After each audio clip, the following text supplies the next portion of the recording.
এখনো নেদারল্যান্ডসে আছি, holiday in hotel. আজকে আমরা নেদারল্যান্ডস থেকে চলে যাব কোলন, জার্মানিতে।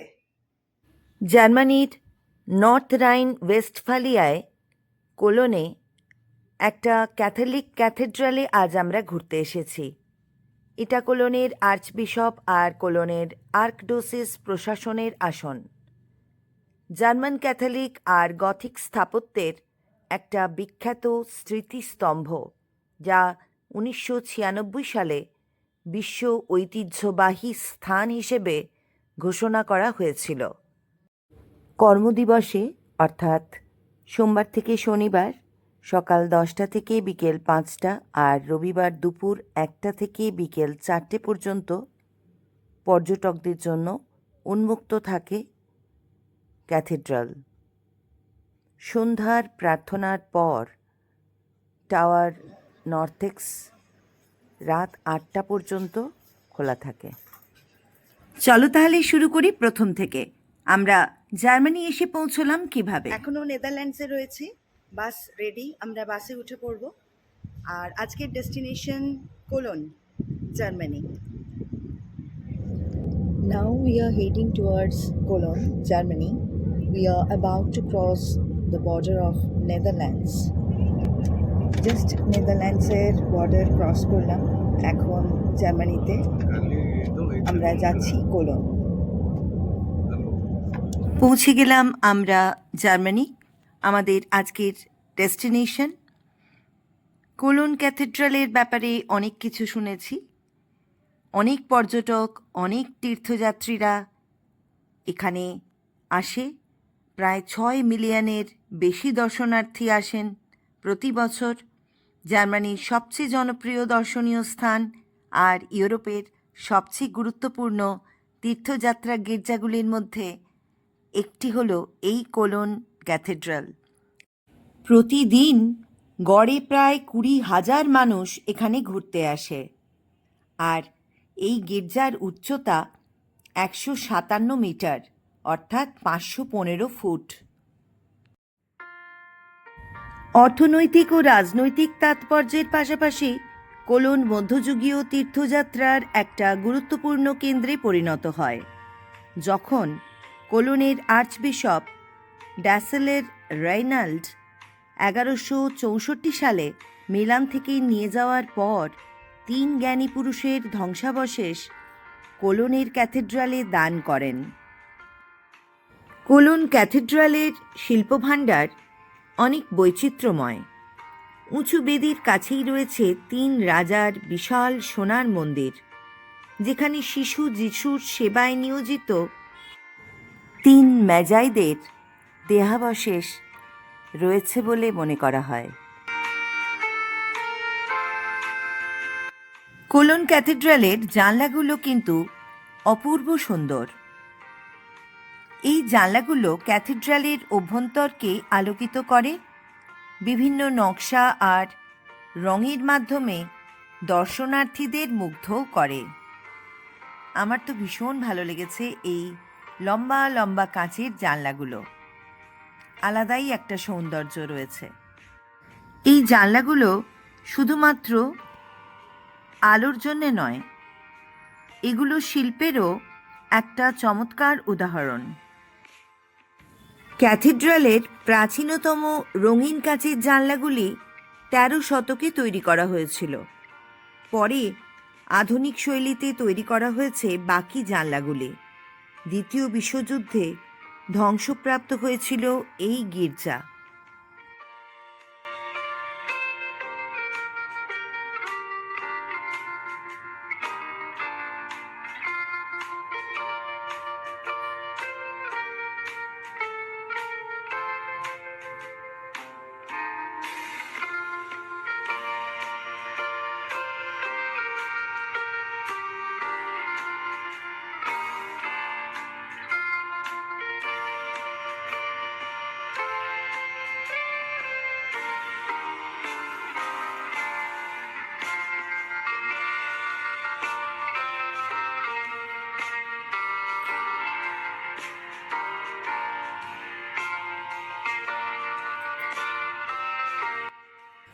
তিন রাজার মন্দির, তিন রাজার সমাধি অথবা তিন জাদুকরের সমাধি হলো একটি স্মৃতিস্তম্ভ যা ঐতিহ্যগতভাবে বাইবেলের জাদুকরদের হাড় ধারণ করে বলে বিশ্বাস করা হয়, যা তিন রাজা বা তিন জ্ঞানী পুরুষ নামেও পরিচিত।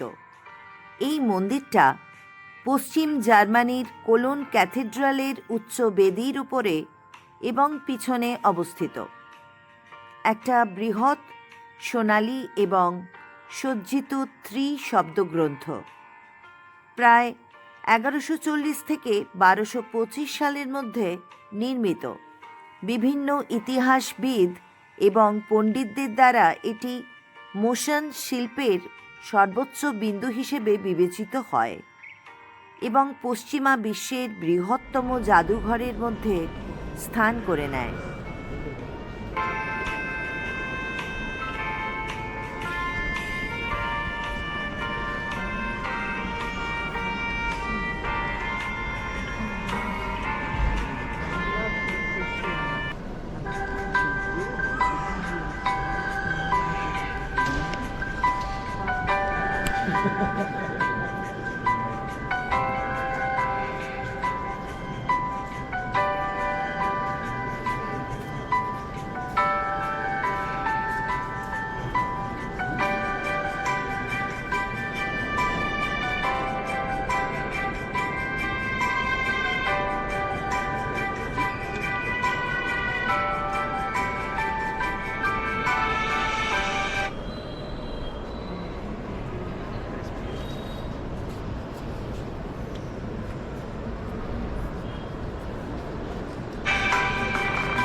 গলগথার একটি দৃশ্য যেখানে ক্রুসিফিকেশনের পর মা মেরি জিজাসের নিথর দেহ কোলে তুলে নিয়েছে। বেদনাদায়ক একটি মুহূর্ত।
1500 বছরের পুরনো গির্জা তোমাদের কেমন লাগলো অবশ্যই জানিও।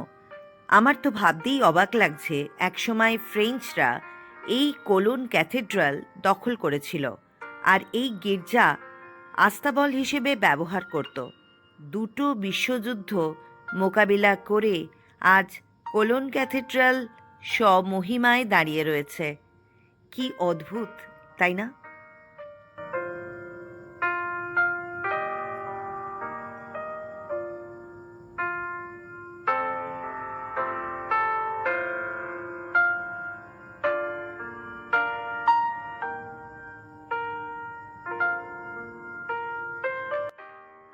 এতদিন হিস্ট্রির বইয়ের পাতাতেই পড়েছি জার্মানির ব্যাপারে, first world war, second world war.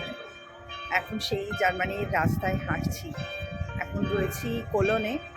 আমরা ক্যাথেড্রালটা দেখলাম, দেখে এখন আমরা রাস্তায় হাঁটছি। আমার আজকের ভিডিওটা এখানেই শেষ করছি। আমার সাথে তোমরা সকলে জার্মানি ঘুরতে থাকো। পরের ভিডিওই নিয়ে আসছি রাইন নদীর ওপরে ক্রুজ।